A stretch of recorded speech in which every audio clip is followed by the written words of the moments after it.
Say, man, I'm gonna give a shout out to my man, Real Tune TV. Popped up on me, golly, out of nowhere. Saturday, didn't know who he was. Very humble man. I love this young brother right here, man. Appreciate you coming out, giving me the interview. Real Tune TV. I don't care what nobody else say, whatever's going down. This is a good young brother right here. He's trying to do right by the community, trying to do right by the camera, trying to do right behind the film. And I love you, bro, and I appreciate you. And I look forward to getting with you soon. Shit, y'all. So, first and foremost, before we even start off, man, let the people know who we got behind the camera. Man, it's me, man. I have a saying, it's Choach D, and I'm back at it again live one time for mine. Name is Darwin though. Fort Worth, Texas nickname. They call me Poochie, man. Weird nickname, we know that, but from Fort Worth, Texas, man. You know what I'm saying? I say Fort Worth, Texas, I say the north side is my compound, and the east side is my stomping ground. That You know part. what I'm saying? So. That part. So, can you start off by telling us, like, how you grew up and kind of how you got to where you are now? Yeah, man, just grew up, man, come from a good family, man, you know, had a lot of love, you know, family from the north side of Fort Worth, Texas, and the other part of my family is from the east side of Fort Worth, Texas, which people would, as everybody would know what Stop 6 is, you know what I'm saying? And so, we come from both sides, man, had a good life, had a hard life, you know, grew up, you know, with people that loved me, but I was a knucklehead and decided to take matters in my own hand and take a different route, you know, and start doing different things, and that actually end up, things started catching up to me later, you know what I mean? Went to jail at an early age. I was in Colorado, left Fort Worth, was in Colorado, got locked up there. I was there for 2 years in Colorado, came back home in '97 and linked back up with my relatives and my people and my family, man, and got back to the nonsense, as we call it, and the BS and stuff like that. But through the grace of God, you know, I was able to learn and capture the understanding of what this life, what the bad life was about, and it ended up actually saving my life, hanging out with the people that I was hanging out with, because, you know, what they went through actually saved me from actually going through further than what could actually eventually get me killed or locked up for the rest of my life, man. Yeah. I've been in martial, so on the other flip side of that, I've been in martial arts for like, since I was a kid, you know, as a young man. And when I came back home and I got out the way, got out the trouble and stuff, I reached back out to the martial arts world, which is where I originally started from, and started fighting again, started coaching, you know, and then we fast forward years later, and now I have a gym and all that kind of good stuff, you know what I'm saying? Oh. So, you know, fast forward to everything now, you know, been in martial arts my whole life. I've been coaching for 15 years, you know, going on 16 years I've been coaching. I started coaching my ex-wife. That's how I started coaching. My ex-wife was a pro fighter. Started coaching her, and then coaching my stepson, right? And then started coaching my other fighters that were amateur boxers. I was coaching at a recreation center in Diamond Hill, you know what I'm saying? I was up there trying to mentor to the kids and trying to help them get their life right. And so what happened after that was we ended up moving to my cousin's gym on the southwest side of Fort Worth. My cousin Harry Washington. Harry Washington is my cousin. He's from Stop 6. He was a hell of a boxer back in the day.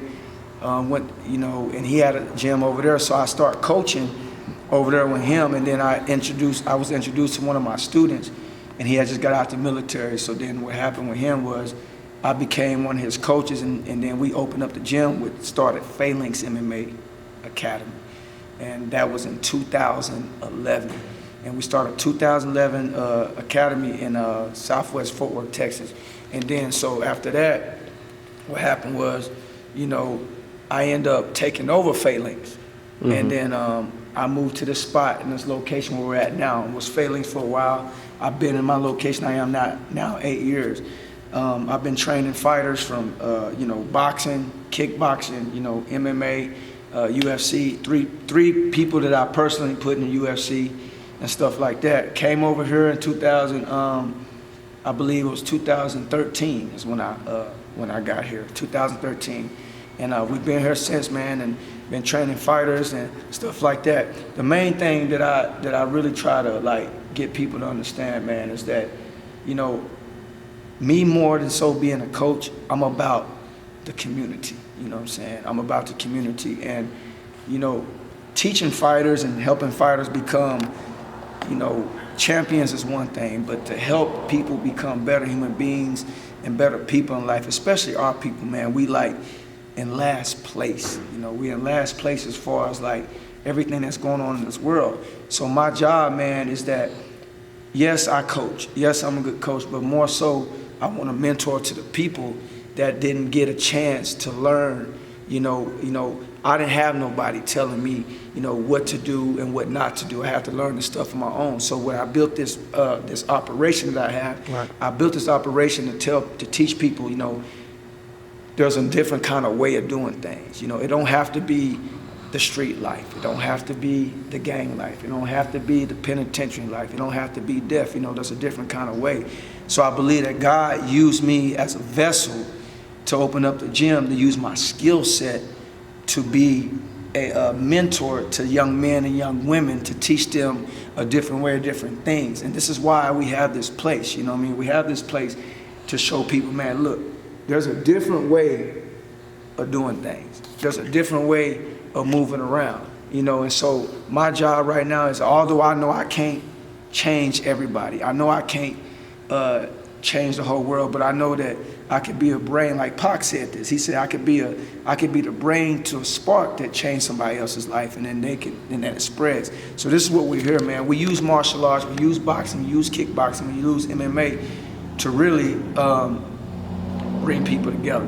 You know what I'm saying? Bring people together and to, like, you know, keep these kids off the street. You know, this is what I do. I'm in the community. I do the motivational speaking. I'm in the schools. It's not just about the gym. The gym is the compound. You know what I'm saying? The gym is the compound.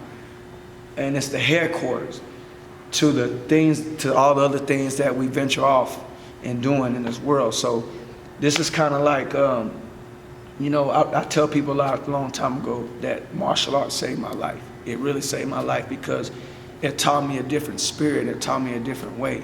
And it changed the way that I thought in a lot of ways. You know, I dealt with a lot of anger issues and frustration issues and fighting and tripping and doing all that kind of stuff. And it changed the way I felt, the way I thought. And what I'm doing now is trying to get the other people to learn and do the same thing. Right, you know what I right. mean?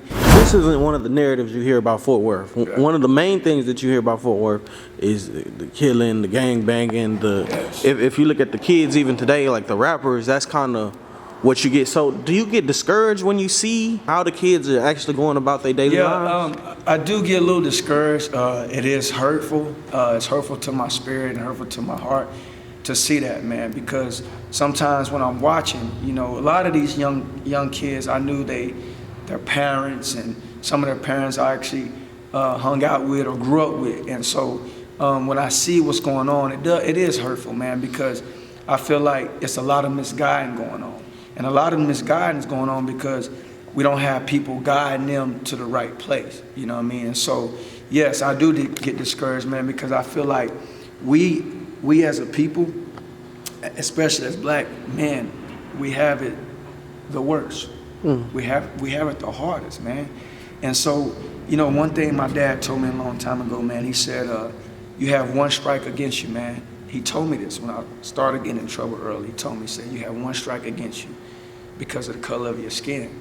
But what he told me was, are you gonna make that strike and use it as a victim, or are you gonna use that strike to change your life? You know what I'm saying? And that stuck with me through all those years.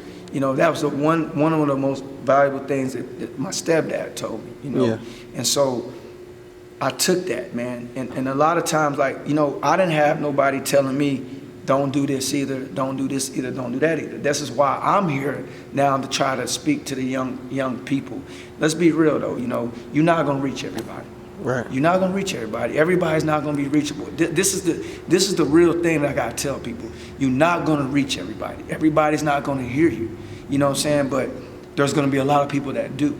And when those ones that do are the ones that will change their lives and do different things. But unfortunately, I gotta keep it real. There's some ones that's just not gonna listen because they're too far. Sometimes some people are too far gone, and they make a choice in their spirit of who they wanted to be, who they wanted to be. Like me, you know, I could have easily went that route. I could have easily been dead. I was told that was gonna happen to me from family members and different people, even from my own parents. That I was told that I was gonna be dead or locked up for the rest of my life. But see, what happens is I made a choice, and this is what I want to tell the young people, man. You do have a choice. You have a choice, you know, regardless if you don't feel like there's a way out or not, you still